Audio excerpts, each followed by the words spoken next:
డీటెయిల్స్లోకి వెళ్తే చిత్తూరు జిల్లా కుప్పం మున్సిపాలిటీలోని 2వ వార్డులో మున్సిపల్ కమిషనర్ శ్రీనివాసరావు మహిళా సంఘాలతో సమావేశం నిర్వహించారు. ఈ సందర్భంగా ఆయన మాట్లాడుతూ రాష్ట్ర ప్రభుత్వం చేపడుతున్న పథకాలు కార్యక్రమాలపై మహిళా సంఘ సభ్యులకు అవగాహన కల్పించినట్లు స్పష్టం చేశారు. ప్రజలందరూ తడి పొడి చెత్త వేరువేరు చేయాలని వారు సూచించారు.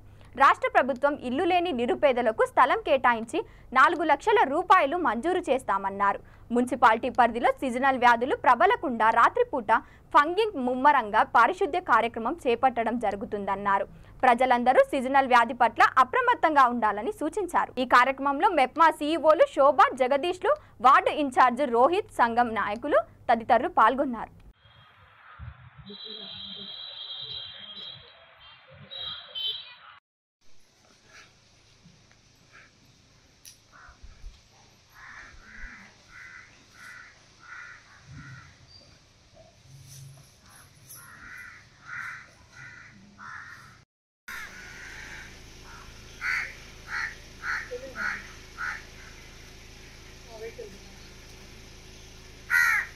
నమస్కారం.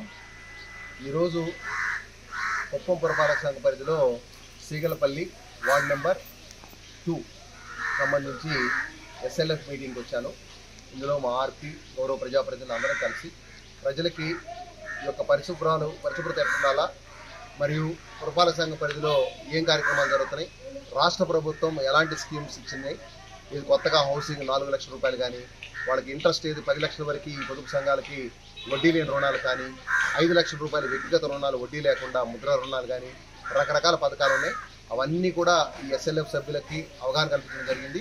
ఈ ఊళ్ళో సమస్యలు కూడా అన్నీ తెలుసుకోవడం జరిగింది. ఈ ఊళ్ళో నీళ్ళు రావట్లేదని అక్కడక్కడ కొంచెం లైట్లు, ట్రైన్లు, రోడ్లు ప్రాబ్లం చెప్పారు. అవన్నీ కూడా నోట్ చేసుకోవడం జరిగింది. పురపాలక సంఘ పరిధిలో మేమే సర్వే చేసి చక్కగా అవన్నీ కూడా ఏర్పాటు చేస్తున్నాము. ఇన్ఫ్రాస్ట్రక్చర్ అంతా కూడా పురపాలక సంఘ పరిధిలో ప్రతిరోజు రాత్రిపూట ఈ యొక్క చెత్త సేకరణ కమర్షియల్ ఏరియాస్లో చేస్తున్నాము. రెసిడెన్స్ ఏరియాలో ఉదయం నుంచి 10:30 దాకా మార్నింగు ప్రతి ఇంటికి వాహనం పంపించి డోర్ టు డోర్ చెత్త కలెక్ట్ చేయడం జరుగుతుంది. అలాగే ఫాగింగ్ చర్యలు కూడా తీసుకున్నాము. ప్రతిరోజు రాత్రిపూట ఒక 2 వార్డులు ఫాగింగ్ చేస్తాము. అదే కాకుండా స్ప్రేల ఆపరేషన్స్, ఈ సీజనల్ డిసీజ్కి సంబంధించి అబేట్ స్ప్రే చేయడం కానీ, ఆయిల్ బాల్ చేయడం కానీ, ఈ యొక్క దోమల నియంత్రణ కూడా అన్ని చర్యలు కుప్పం పురపాలక సంఘం పరిధిలో చేపట్టడం జరిగింది.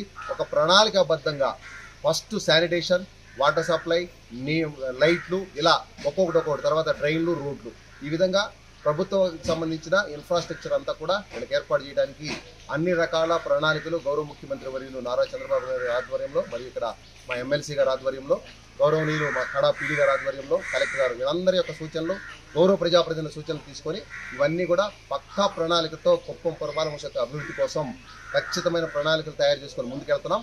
రాబోయే 100 రోజుల్లో మార్పు ప్రజలకి కనపడే విధంగా అన్ని ఏర్పాట్లు కష్టంతో పనిచేయడం జరుగుతుంది.